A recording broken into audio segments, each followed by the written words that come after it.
Assalamualaikum warahmatullahi wabarakatuh. Perkenalkan, nama saya Yunita Indra Prahasta dari semester 2C.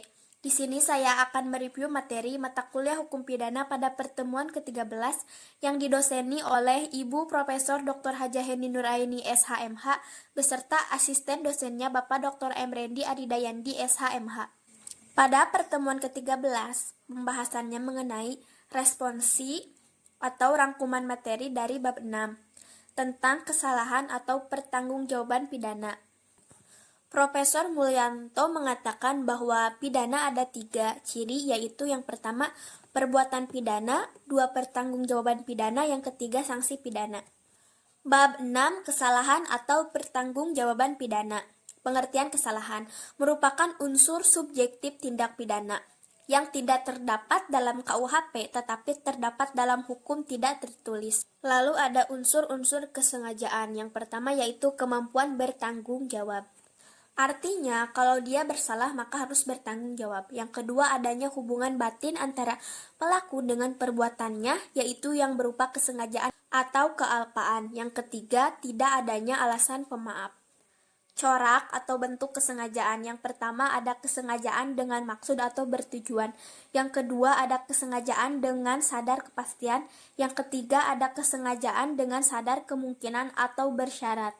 Dalam kesengajaan terdapat teori apa boleh buat.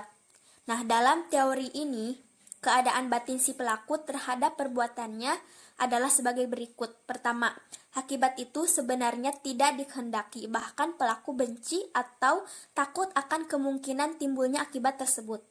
Yang kedua, akan tetapi meskipun demikian ia menghendaki, namun apabila keadaan itu timbul apa boleh buat, maka hak itu harus diterimanya juga. Selanjutnya ada sifat kesengajaan. Yang pertama kesengajaan berwarna atau dolus malus. Ajaran ini sudah tidak dianut lagi karena memberikan beban yang berat kepada penuntut umum dan terutama kepada hakim.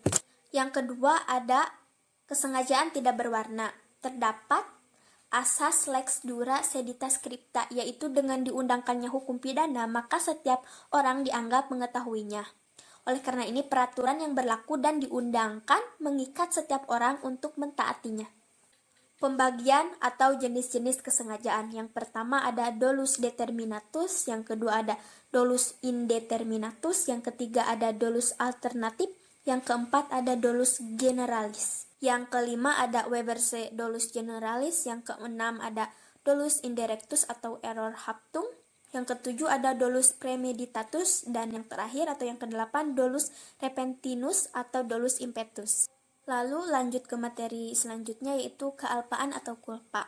Merupakan kebalikan dari kesengajaan atau dapat juga disebut kurang hati-hati dari kealpaan.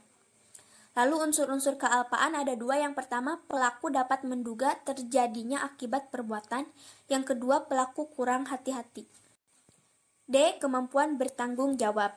Cara menentukan kemampuan bertanggung jawab. Yang pertama ada sistem deskriptif atau menyatakan. Yang kedua sistem normatif menilai.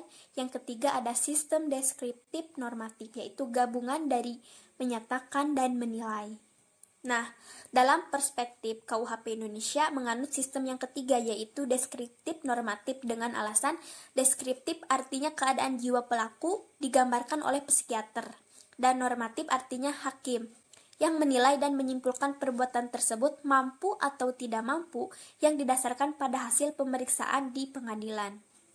Lalu ada tidak mampu bertanggung jawab untuk sebagian, yaitu suatu keadaan tertentu dari pelaku yang disebabkan keadaan jiwa sehingga untuk sebagian dinyatakan tidak mampu bertanggung jawab. Lalu yang terakhir yaitu keadaan mabok. Maka mabok bukan budaya masyarakat Indonesia, tidak ada alasan pemaaf atau tidak ada pertanggungjawaban. Batas mampu dan tidak mampu didasarkan pada 2 pendapat, yaitu pendapat pertama, pelaku dapat dipidana asalkan dapat dibuktikan bahwa pelaku mampu bertanggung jawab disebut pompe. Yang kedua, pelaku tidak dapat dipidana karena dianggap tidak mampu bertanggung jawab. Dasar pertimbangannya adalah in nubio pro reo. Apabila terjadi keraguan-raguan, maka harus diambil putusan yang paling menguntungkan bagi terdakwa. Sekian materi yang dapat saya sampaikan, kurang dan lebihnya mohon dimaafkan. Wassalamualaikum warahmatullahi wabarakatuh.